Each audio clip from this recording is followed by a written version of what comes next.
गर्मियाँ आते ही एक मेजर डिबेट स्टार्ट हो जाता है सनस्क्रीन के ऊपर। सनस्क्रीन लगाना है, नहीं लगाना है। दादी-नानी बोलती हैं सनस्क्रीन लगाने से कैंसर हो सकता है, हमने अपने टाइम पे नहीं लगाया है। So what is the call? क्या करना चाहिए? सो आइए सबसे पहले समझते हैं कि सनस्क्रीन होता क्या है? So basically physical, chemical and hybrid ऐसे करके 3 तरह के सनस्क्रीन होते हैं।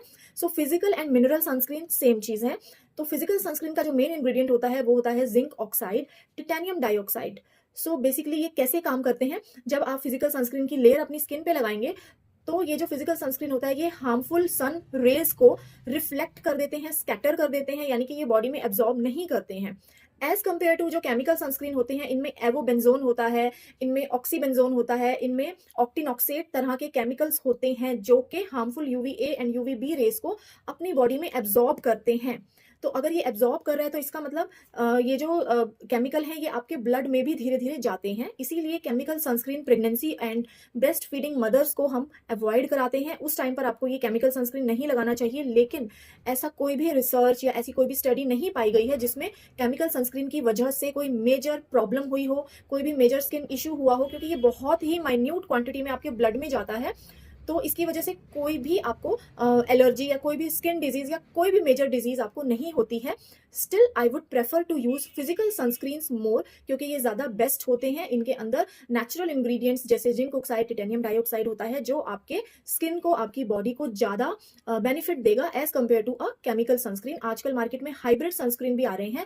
तो जो हाइब्रिड सनस्क्रीन होता है it is a mixture of chemical and physical sunscreen both, यानी कि इसमें जिंक ऑक्साइड भी होता है, इसमें एवोबेंजोन भी होता है। तो आप हाइब्रिड सनस्क्रीन भी यूज़ कर सकते हैं। इनको इनका जो मेन चीज़ है वो ये है कि ये ज़्यादा लेस इरिटेटिंग होते हैं। पहली चीज़, ये बहुत ज़्यादा लाइट वेट होते हैं, तो आपके स्किन में कोई भी इरिटेशन, एलर्जी या इचिंग या बहुत ज़्यादा व्हाइट कास्ट का आपको प्रॉब्लम नहीं होगा। बट स्टिल आजकल मार्केट में बहुत अच्छे अच्छे सनस्क्रीन अवेलेबल हैं जिनसे आपको कोई भी व्हाइट कास्ट का प्रॉब्लम नहीं आएगा।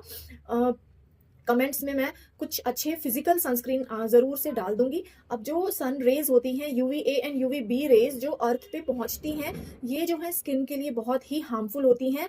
इनकी वजह से आपके स्किन में एलर्जी, रेडनेस, इचिंग, रैशेज हो सकता है, आपको पिगमेंटेशन होता है, आपको टैनिंग हो सकती है, आपको सनबर्न हो सकता है, फोटो एजिंग हो सकती है, इवन कैंसर भी हो सकता है। लेकिन इंडियंस में सन रेज की वजह से कैंसर इतना कॉमन नहीं है। बट इसका ये मतलब बिल्कुल भी नहीं है कि sun is the main culprit. Of course आपको सन एक्सपोजर बहुत ज़रूरी है, आपको सन रेज लेना बहुत ज़रूरी है, क्योंकि विदाउट सन रेज की वजह से आपको विटामिन डी डेफिशिएंसी हो सकती है, आपको डिप्रेशन हो सकता है। तो ऑफकोर्स सन में बैठना इज़ वेरी वेरी बेनिफिशियल, लेकिन आपको एग्जैक्ट टाइम पता होना चाहिए कि आपको किस टाइम पर सन रेज में बैठना चाहिए ताकि आपकी बॉडी को अच्छे रिजल्ट मिले। अगर आप दोपहर की 12 बजे की, 2 बजे की सन रेज लेंगे तो ऑफकोर्स वो आपकी बॉडी में प्रॉब्लम ज़्यादा क्रिएट करेगी, आपकी स्किन में प्रॉब्लम ज़्यादा क्रिएट करेगी एज कम्पेयर टू कोई भी benefit. So use your mind. ऐसे ही वीडियो स्क्रॉल करके और उनकी बातों पर विश्वास करके आप डरिए मत, या आप कोई भी गलत डिसीजन मत लीजिए।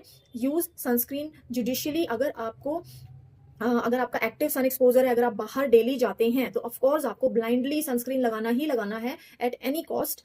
अगर आप घर पे रहते हैं तो आप सनस्क्रीन स्किप भी कर सकते हैं या फिर आप कम एसपीएफ का सनस्क्रीन लगा सकते हैं। बट अगर आपका एक्टिव सन एक्सपोजर है, आप डेली बाहर जाते हैं, घर से बाहर निकलते हैं, तो ऑफकोर्स आपको सनस्क्रीन जरूर लगाना है।